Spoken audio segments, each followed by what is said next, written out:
If you're over 65 and flying, or if you are helping your parents plan a trip, listen closely. You could be making airport mistakes right now that cost you hundreds of dollars, create absolute chaos, or even risk your health before you even board the plane. The airport environment has changed drastically in the last few years, and navigating it the old-fashioned way is a recipe for disaster. I'm going to show you 12 serious mistakes seniors make at airports, and exactly how to stop them immediately. We are talking about safety, money, and sanity. By the end of this video, you'll know exactly what to avoid, so the next airport experience is stress-free, smooth, and actually enjoyable. Let's get into it. I'm an avid traveler, and I've spent years analyzing travel logistics to help people move smarter. I see the same heartbreaking scenarios play out at terminals every single day. Older travelers struggling with bags they can't lift, getting confused by aggressive security protocols, or suffering medical episodes because they didn't prepare for the environment. This matters because as we age, our mobility slows down, our medical needs become more complex, and the tolerance for airport stress drops significantly. You need a strategy. Here is the breakdown of the 12 things you need to stop doing right now. Mistake number 1 is a pride issue, and it is the most common one: not checking airport senior services or assistance. Too many seniors feel that requesting assistance, like a motorized cart or a porter, is a sign of weakness. It is not. It is a strategic move. Airports today are massive cities. Walking from check-in to gate C45 can be over a mile. By refusing assistance, you are burning vital energy and risking physical pain before the flight even begins.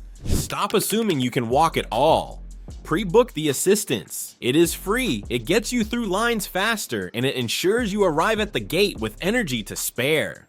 Mistake number 2 is overpacking or mispacking luggage. We have to talk about the physics of luggage. It isn't just about fitting everything in, it is about the moment that bag has to be lifted onto a scale, dragged over plush hotel carpets, or worse, hoisted into an overhead bin. For a senior with back issues or limited shoulder mobility, this isn't just difficult, it is a recipe for a torn rotator cuff. Stop packing for what-if scenarios. If you cannot lift the bag over your head comfortably in your living room, you absolutely cannot bring it as a carry-on. Check the bag, pay the fee. Your spine is worth more than $30. Mistake number 3 is ignoring airline policies for seniors regarding fares and seating. Many travelers assume all tickets are created equal. They are not. You are missing out on senior discounts that still exist on select routes. But more importantly, you are ignoring priority seating options. Stop booking basic economy to save a few bucks. These fares often strip away the ability to choose a seat. If you end up in a middle seat in the back of the plane, you are trapped. For seniors, aisle access is a medical necessity for circulation and bathroom access. Spending a little more for the right fare class is an investment in your health. Mistake number 4 is fatal for comfort: not planning a hydration and medication schedule. The air inside a terminal is dry. The air on a plane is even drier. Dehydration hits older adults faster and harder, leading to confusion, dizziness, and fatigue. The mistake here is packing meds in checked luggage or deep inside a carry-on that is hard to reach. Stop doing this. Your medication schedule will be thrown off by time zone changes. You need a pill organizer accessible instantly, and you need to buy a large water bottle immediately after clearing security. Do not rely on the tiny cup of water the flight attendant gives you 3 hours into the flight. Now, let's move to the chaos of the terminal itself. Mistake number 5 is an old habit that needs to die: waiting until the last minute to check in. The days of arriving 90 minutes before a flight and breezing through are over. For seniors, the pressure of a ticking clock creates cortisol spikes that ruin the trip. If you have mobility issues, everything takes twice as long. Stop cutting it close. The mistake is thinking you are wasting time by sitting at the gate. You aren't. You are buying peace of mind. Arrive 3 hours early. If you are sitting at the gate for an hour, that is a victory, not a failure. Mistake number 6 is confusion at TSA regarding removing meds, liquids, or devices. This is where the anxiety peaks. You see seniors fumbling with belts, shoes, and laptops while people behind them sigh loudly. The mistake is lack of preparation. Stop wearing belts with metal buckles. Stop wearing lace-up boots. And crucially, stop leaving liquids at the bottom of the bag. You need to know exactly where your pacemaker card is if you have one, and your artificial hip alert card. Do not wait until you are at the conveyor belt to start looking for these things. Have them in your hand before you even enter the line.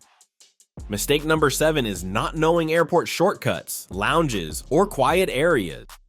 is. Airports are designed to be loud and stimulating, which is exhausting for older travelers. The mistake is sitting at the crowded, noisy gate for 2 hours on a hard chair. Stop suffering in the general holding pen. Many seniors don't realize that credit cards they already own might give them lounge access, or that day passes are affordable. Lounges offer comfortable chairs, quiet bathrooms, and better food. If not a lounge, look for quiet zones, or airport chapels, which are often empty and silent. Conserve your hearing and your mental energy. Mistake number 8 is relying solely on digital tools without a backup. Smartphones are great, but for senior travel, relying 100% on a digital boarding pass is risky. Screens glare, batteries die, apps crash, and nerves make swiping hard. Always print a hard copy of your boarding pass and itinerary. If the system fails or your phone locks, a piece of paper keeps you moving while others panic. It's the ultimate failsafe. Mistake number 9 is not securing seating or assistance for mobility or health needs. Flight attendants aren't mind readers. They don't know if you have a bad knee or need to stretch every 30 minutes to prevent DVT. Don't suffer in silence. If you didn't book an aisle seat, ask the gate agent for a switch due to medical necessity before boarding. Don't wait until you're stuck. This is about preventing blood clots, not just comfort. Mistake number 10 is forgetting to inform the crew about medical conditions. Severe allergies, heart conditions, or diabetes need to be communicated. Thinking "I'll be fine" is dangerous. If a medical episode occurs mid-flight, the crew loses valuable time. Tell them on boarding, for example, "I have diabetes and my insulin is in this bag." They'll be ready to help immediately. It could save your life. Mistake number 11 is overexerting during layovers. Tight connections may seem doable, but for seniors, a short layover in a huge hub like Atlanta or Dallas is a marathon. Rushing risks falls and exhaustion. Always book 90 minutes to 2 hours. Use the time to rest, eat, and walk calmly to the next gate. Mistake number 12 is not having clear post-arrival transport or hotel plans.